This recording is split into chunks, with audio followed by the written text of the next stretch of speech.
Hello friends, मेरा नाम है सुशील और स्वागत है आप सभी का एसके टाइम्स के यूट्यूब चैनल में। दोस्तों, इस वीडियो में हम लोग चर्चा करेंगे जनरल साइंस, जी हाँ, यानी कि सामान्य विज्ञान के टॉप 40 ऑब्जेक्टिव क्वेश्चंस। वो भी किस चैप्टर से? तो साउंड चैप्टर से लिया गया, जो पिछले एग्जाम्स में पूछे गए सारे प्रश्न हैं और इस तरह के प्रश्न एग्जाम्स में बार बार पूछे जाते हैं। और आने वाले जो हमारे एग्जाम्स हैं साथियों, जैसे RRB, NTPC, group D, SSC, MTS, CHSL, CGL, bank, police and other state exams, लेखापाल हो गया, शिक्षक हो गया, इन सारी एग्जामों में आपको काम आने वाली है। तो अगर इन सारी में से आप कोई भी एग्जाम्स की तैयारी कर रहे हैं तो इस वीडियो को आप लास्ट तक ध्यान से देखिए, क्योंकि आपका आने वाले एग्जाम्स में एक भी प्रश्न नहीं छूटेगा इस वीडियो को देखने के बाद साउंड चैप्टर से। जी हाँ, तो चलते हैं आज के प्रश्न की ओर।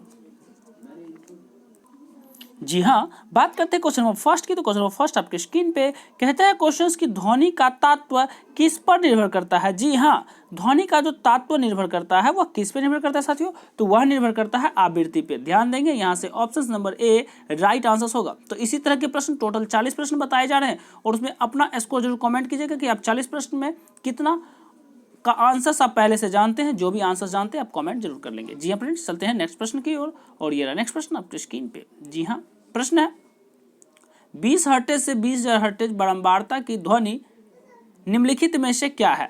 जी हाँ, तो राइट आंसर क्या हो जाएगा? यहाँ से ऑप्शन नंबर डी हो जाएगा, श्रव्य या ऑडिबल ध्वनि। ऑप्शन नंबर डी राइट हो जाएगा।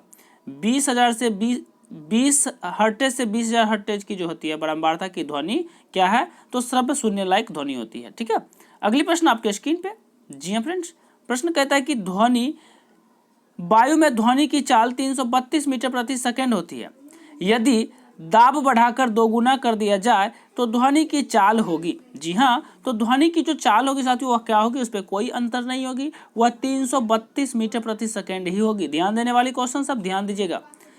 वायु में ध्वनि की चाल 332 मीटर प्रति सेकंड होती है। यदि दाब बढ़ाकर दोगुना कर दिया जाए तो ध्वनि की चाल क्या होगी? वही रहेगी 332 मीटर प्रति सेकंड। ठीक है, अगले प्रश्न की ओर चलते हुए अगले प्रश्न आपके स्क्रीन पे। जी हाँ फ्रेंड्स, निम्न द्रव्यों में से ध्वनि सबसे तेज यात्रा करेगी। जी हाँ, तो ध्वनि जो सबसे तेज यात्रा करती है वह कहाँ करती है? तो वह करती है स्टील में, यानी कि ठोस में। यानी कि यहाँ से option number A right answer होगा। नेक्स्ट प्रश्न की ओर चलेंगे और ये नेक्स्ट प्रश्न आपके स्क्रीन पे। जी हाँ फ्रेंड्स, नेक्स्ट प्रश्न आपके स्क्रीन पे कि वायु में ध्वनि का वेग लगभग, जी हाँ, वायु में ध्वनि का जो वेग होता है वो लगभग कितना होता है? तो हम ऑप्शंस के अनुसार चलेंगे जो ऑप्शंस दिया गया है। जी हाँ, और ये आरआरबी 2008 में पूछा गया प्रश्न है, तो सभी लोग राइट आंसर्स करेंगे। क्या हो जाएगा अगर जानते हैं तो यहाँ से राइट आंसर होगा 330 मीटर प्रति सेकंड। जी हाँ, option number A right answer होगा। 332 मीटर प्रति सेकंड होता है, लेकिन जो ऑप्शंस है उसके अनुसार हमें हमेशा एग्जाम्स में चलना होता है। चलेंगे अगले प्रश्न की ओर और ये अगले प्रश्न आपके स्क्रीन पे। जी हाँ फ्रेंड्स, कहता है कि किस माध्यम में ध्वनि सबसे तेज चलती है? जी हाँ, तो ठोस माध्यम जो है ध्वनि सबसे तेज चलती है। जी हाँ, ठोस माध्यम में। चलेंगे नेक्स्ट क्वेश्चंस की ओर और ये नेक्स्ट क्वेश्चन आपके स्क्रीन पे। सारे प्रश्न ध्वनि चैप्टर से लिया गया है और सारे के सारे प्रश्न पूछे गए प्रश्न, इसलिए वीडियो को आप लास्ट तक ध्यान से जरूर देखिएगा। प्रश्न कहता है कि लगभग 20 डिग्री सेल्सियस के तापमान पर किस माध्यम में ध्वनि अधिकतम होगी? जी हाँ, लगभग 20 डिग्री सेल्सियस के तापमान पर किस माध्यम में ध्वनि की जो गति होगी अधिकतम होगी? जी फ्रेंड्स, तो राइट आंसर यहाँ होगा लोहा। जी हाँ, ऑप्शन नंबर डी ठोस में। चलेंगे नेक्स्ट प्रश्न की ओर और ये नेक्स्ट प्रश्न साथियों, वायु में ध्वनि का वेग। जी हाँ, वायु में जो ध्वनि का वेग होता है वह क्या होता है साथियों? तो वायु में ध्वनि का वेग तापमान घटने से घटता है। जी हाँ, option number D right answer होगा। Option number D. सभी लोग अपना टेस्ट लगाएंगे और कमेंट जरूर। जी फ्रेंड्स, प्रश्न आपके स्क्रीन पे क्या हो जाएगा? राइट आंसर मैक अंकों का प्रयोग वेग के संबंध में किया जाता है। जी हाँ, तो मैक अंकों का जो प्रयोग किया जाता है वेग के संबंध में और किस में किया जाता है? तो राइट आंसर से यहाँ होगा साथियों आपका ऑप्शन नंबर सी वायुयान में। जी हाँ, ऑप्शन नंबर सी यहाँ से आपका राइट आंसर हो जाएगा।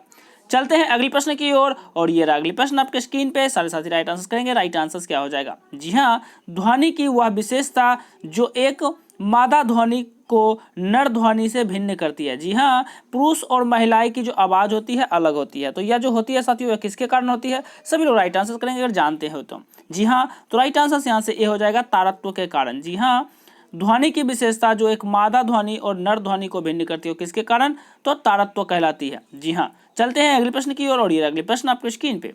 कहता है कि निम्नलिखित में से कौन सा एक वायु में ध्वनि तरंगे द्वारा उत्पादित नहीं होती? जी हाँ फ्रेंड्स, तो राइट आंसर क्या हो जाएगा? यहाँ से राइट आंसर होगा ऑप्शन नंबर ए ध्रुवन। जी हाँ, निम्नलिखित में से कौन सा एक वायु ध्वनि तरंगे द्वारा उत्पादित नहीं होती तो ध्रुवन।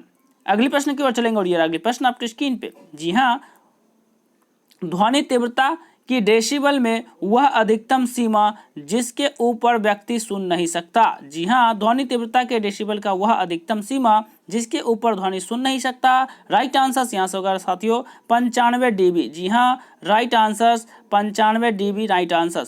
ठीक है, अगली प्रश्न की ओर चलेंगे। अगली प्रश्न आपके स्क्रीन पे। निम्न में से किसके द्वारा सबसे अधिक ध्वनि प्रदूषण होता है? निम्न में से किसके द्वारा सबसे अधिक ध्वनि प्रदूषण होता है? राइट आंसर हवाई जहाज के उड़ान भरना। तो हवाई जहाज के उड़ान भरने से सबसे ज्यादा ध्वनि प्रदूषण होता है। ऑप्शन नंबर यहाँ से डी राइट आंसर होगा। अगली प्रश्न की ओर चलेंगे और अगली प्रश्न आपके स्क्रीन पे। जी हाँ फ्रेंड्स, नजदीक आती रेलगाड़ी की सीटी की आवाज बढ़ती जाती है जबकि दूर जाने वाली रेलगाड़ी के लिए यह घटती जाती है। यह घटना किस पे उदाहरण है? जी हाँ, तो यह जो घटना उदाहरण है साथियों, यह डॉपलर प्रभाव पे आधारित है। ऑप्शन नंबर यहाँ सबका डी राइट आंसर होगा। Option number D. नेक्स्ट प्रश्न की ओर चलेंगे और ये नेक्स्ट प्रश्न आपके स्क्रीन पे। जी हाँ फ्रेंड्स, डेसिबल का प्रयोग निम्नलिखित में से किसके मापन के लिए किया जाता है? तो जी हाँ, डेसिबल का जो प्रयोग किया जाता है वह ध्वनि की तीव्रता मापने के लिए किया जाता है। किसमें किया जाता है? ध्वनि की तीव्रता। ऑप्शन नंबर यहाँ से सी राइट आंसर होगा आपका। अगली प्रश्न की ओर चलेंगे और ये अगली प्रश्न साथियों, प्रतिध्वनि का कारण क्या है? जी हाँ, इकोसिस्टम जो होता है, प्रतिध्वनि का जो है कारण वह क्या है? तो प्रतिध्वनि का जो कारण होता है साथियों वह क्या होता है? ध्वनि का परावर्तन होता है। सभी लोग जानते होंगे। ऑप्शन नंबर यहाँ से ए राइट आंसर होगा। Option number A. अगले प्रश्न की ओर चलेंगे। जी हाँ, सारे प्रश्न पिछले एग्जाम्स में पूछे गए प्रश्न है, तो इसलिए हमारे आने वाले एग्जाम्स के बहुत ही इंपॉर्टेंट होता है। तो जरूर हम सभी लोग इस प्रश्न को देखेंगे लास्ट तक। जी हाँ, अस्पष्ट प्रतिध्वनि सुनने के लिए प्रवर्तक तल और ध्वनि स्रोत के बीच न्यूनतम दूरी होनी चाहिए। जी हाँ साथियों, तो अस्पष्ट ध्वनि सुनने के लिए प्रवर्तक तल और वह ध्वनि सतह के बीच में जो दूरी होनी चाहिए वह कितना होना चाहिए? तो 17 मीटर की न्यूनतम दूरी होना चाहिए। ऑप्शन नंबर यहाँ से बी आपका राइट आंसर हो जाएगा। अगली प्रश्न की ओर चलेंगे और ये अगली प्रश्न आपके स्क्रीन पे। जी हाँ, ध्वनि का प्रभाव मानव के कान पे कितने समय तक रहता है? जी हाँ फ्रेंड्स, ध्वनि का प्रभाव मानव के कान पे जो रहता है वह 1/10 सेकेंड के लिए रहता है। ऑप्शन नंबर यहाँ से बी राइट आंसर होगा। Option number B. चलेंगे अगली प्रश्न की ओर और ये अगली प्रश्न आपके स्क्रीन पे। जी हाँ फ्रेंड्स, ध्वनि तरंगे किसके कारण प्रतिध्वनि उत्पन्न करते हैं? तो ध्वनि तरंगे जो प्रतिध्वनि उत्पन्न करते हैं वह परावर्तन के कारण उत्पन्न करते हैं। सभी लोग अभी देखे थे। राइट आंसर वही होगा। और ये आरआरबी 2005, जी हाँ, आरआरबी 2005 के पूछे गए प्रश्न है, तो राइट आंसर सी हो जाएगा। और आने वाले एग्जाम्स में भी ये प्रश्न पूछा जा सकता है, इसलिए सभी लोग ध्यान से देखेंगे। एस्थेथोस्कोप ध्वनि के किस सिद्धांत पे कार्य करता है? जी हाँ, एस्थेथोस्कोप जो ध्वनि के किस सिद्धांत पे कार्य करता है साथियों? तो राइट आंसर परावर्तन के सिद्धांत पे ही काम करता है। ऑप्शन नंबर यहाँ से ए राइट आंसर होगा। सारे प्रश्न ध्वनि चैप्टर से ही लिया गया है। जी हाँ, अगले प्रश्न कहता है कि प्रतिध्वनि तरंगे डैश के कारण उत्पन्न होती है। जी हाँ साथियों, प्रतिध्वनि तरंगे जो होती है वह किसके कारण उत्पन्न होती है? तो वह होती है प्रवर्तन के कारण। इससे पहले भी प्रश्न आया था, तो यह है 2005 का पूछा गया प्रश्न और वो था 2002 का पूछा गया प्रश्न। ठीक है, चलते हैं नेक्स्ट प्रश्न की ओर। नेक्स्ट प्रश्न आपके स्क्रीन पे। जी हाँ, सोनार अधिकांशतः प्रयोग में लाया जाता है। सोनार अधिकांशतः प्रयोग में जो लाया जाता है कहाँ यूज होता है सोनार का? तो वह होता है नौ संचालकों के द्वारा। जी हाँ, option number D right answer होगा साथियों। Option number D. चलेंगे अगले प्रश्न की ओर और ये अगली प्रश्न आपके स्क्रीन पे। गूंजहीन हॉल का अनुकरण काल होता है। जी हाँ साथियों, गूंजहीन हॉल का जो अनुकरण होता है वह क्या होता है? तो वह जो होता है 0 सेकेंड होता है। ऑप्शन नंबर यहाँ से ए राइट आंसर होगा आपका। Option number A. ठीक है, अगली प्रश्न की ओर चलेंगे। अगली प्रश्न आपके स्क्रीन पे। जी हाँ फ्रेंड्स, राइट आंसर बताना है क्या हो जाएगा। अगर आप जानते हैं तो जरूर कमेंट करके बताएंगे। हम रेडियो की घुंडी घुमाकर विभिन्न स्टेशनों के कार्यक्रम सुनते हैं, यह संभव किस कारण से होता है? जी हाँ, हम रेडियो की घुंडी घुमाकर विभिन्न स्टेशनों के कार्यक्रम सुनते हैं, यह ऐसा क्यों संभव है साथियों? तो यह जो संभव है ऑप्शन नंबर यहाँ से ए हो जाएगा, अनुनाद के कारण। किसके कारण? तो अनुनाद के कारण। Option number A right answer होगा। अगले प्रश्न की ओर चलेंगे और ये अगले प्रश्न आपके स्क्रीन पे। जी हाँ फ्रेंड्स, जब हम जल के नीचे सुराही भरने के लिए रखते हैं तो जैसे जैसे सुराही भरती जाती है वैसे वैसे हमें विशेष प्रकार की ध्वनि सुनाई देती है। इसका क्या कारण है? तो इसका भी कारण वही है साथियों, अनुनाद। जी हाँ, ऑप्शन नंबर यहाँ से सी आपका राइट आंसर हो जाएगा। चलेंगे अगले प्रश्न की ओर और ये अगले प्रश्न आपके स्क्रीन पे। रेडियो का समस्वरण स्टेशन उदाहरण है? जी हाँ, रेडियो का समस्वरण स्टेशन जो है वह उदाहरण है। तो किसका उदाहरण है साथियों? तो वह उदाहरण है अनुनाद के, वह उसी पे काम करता है। और सारे प्रश्न एक दूसरे से मिलता जुलता जा रहा है, चूंकि सारे प्रश्न जो है, कोई प्रश्न आरआरबी का है तो कोई एसएससी का है। जी हाँ, तो सारे प्रश्न आपको सेम लगभग मिल जाएंगे और यहाँ से सारी कन्फ्यूजन आपको दूर भी कर लेना है। जी हाँ फ्रेंड्स, प्रश्न आपके स्क्रीन पे। डॉपलर प्रभाव संबंधित है? जी हाँ, डॉपलर प्रभाव जो संबंधित है वह किससे संबंधित है? सब लोग राइट आंसर करेंगे। राइट आंसर हो जाएगा ए, ऑप्शन नंबर ए, ध्वनि से। जस्ट अभी पीछे आया था साथियों, तो ऑप्शन नंबर ए राइट हो जाएगा। अगले प्रश्न की ओर चलेंगे और ये अगले प्रश्न आपके स्क्रीन पे। जी हाँ फ्रेंड्स, प्रश्न कहता है निम्नलिखित में से किस एक प्रकार के तरंग का प्रयोग रात्रि दृष्टि उपकरण के लिए किया जाता है? जी हाँ, राइट आंसर यहाँ से क्या होगा? ऑप्शन नंबर सी, अवरक्त तरंग का किया जाता है। जी हाँ, नाइट दृष्टि के लिए उपयोग किया जाता है किस तरंग का? तो अवरक्त तरंग का किया जाता है। ऑप्शन नंबर यहाँ से सी राइट होगा। अगली प्रश्न आपके स्क्रीन पे, निम्नलिखित में से किस एक में ध्वनि की चाल सबसे अधिक होती है? जी हाँ, सबसे अधिक ध्वनि की चाल जो होती है वह किस में होती है? ठोस में होती है। यहाँ पे ठोस कौन सा है? तो लकड़ी है, यानी कि ऑप्शन नंबर यहाँ से डी राइट आंसर होगा। ठीक है, अगले प्रश्न की ओर चलेंगे और ये अगले प्रश्न आपके स्क्रीन पे। जी हाँ साथियों, प्रश्न कहता है कि एक जैव पद्धति जिसमें प्राश्रव्य ध्वनि का उपयोग किया जाता है। राइट आंसर सभी लोग बताएंगे क्या हो जाएगा? अगर जानते हैं आप तो जरूर कमेंट करेंगे। एक जैव पद्धति जिसमें प्राश्रव्य ध्वनि का उपयोग किया जाता है। जी हाँ, तो राइट आंसर यहाँ होगा साथियों आपका सोनोग्राफी। ऑप्शन नंबर ए बिल्कुल राइट आंसर होगा। अगले प्रश्न की ओर चलते हैं और ये अगले प्रश्न। जी हाँ, कौन सी तरंगे शून्य में संचरण नहीं कर सकती है? कौन सी तरंगे है जो शून्य में संचरण नहीं कर सकती है? तो वह तरंग है साथियों ध्वनि तरंगे। ऑप्शन नंबर यहाँ से सी राइट होगा। ठीक है, अगले प्रश्न आपके स्क्रीन पे। जी हाँ, ध्वनि तरंगे नहीं चल सकती है। तो ध्वनि तरंगे कहाँ नहीं चल सकती है साथियों? निर्वात में ध्वनि तरंगे नहीं चल सकती है। जी हाँ, ऑप्शन नंबर डी चाहिए, ध्वनि को माध्यम चाहिए और जब माध्यम नहीं मिलेगा तो वह ध्वनि तरंग नहीं चल पाएगी। प्रश्न आपके स्क्रीन पे, वह उपकरण जो ध्वनि तरंगे की पहचान तथा रिजु रेखन के लिए प्रयुक्त होता है क्या कहलाता है? जी हाँ, तो राइट आंसर यहाँ से क्या हो जाएगा साथियों? वह सोनार कहलाता है। ऑप्शन नंबर यहाँ से बी राइट आंसर होगा, ऑप्शन नंबर बी। अगली प्रश्न आपके स्क्रीन पे साथियों। जी हाँ, पाराध्वनिक विमान डैश नामक एक प्राघाती तरंग पैदा करती है। जी हाँ, पाराध्वनिक विमान जो होती है वह कौन सा तरंग पैदा करती है साथियों? तो वह जो तरंग पैदा करती है पराश्रव्य तरंग पैदा करती है। ऑप्शन नंबर यहाँ से बी आपका राइट आंसर होगा, ऑप्शन नंबर बी। अगली प्रश्न की ओर चलते हैं। अगले प्रश्न आपके स्क्रीन पे। जी हाँ साथियों, इको फाउंडिंग प्रयोग होता है।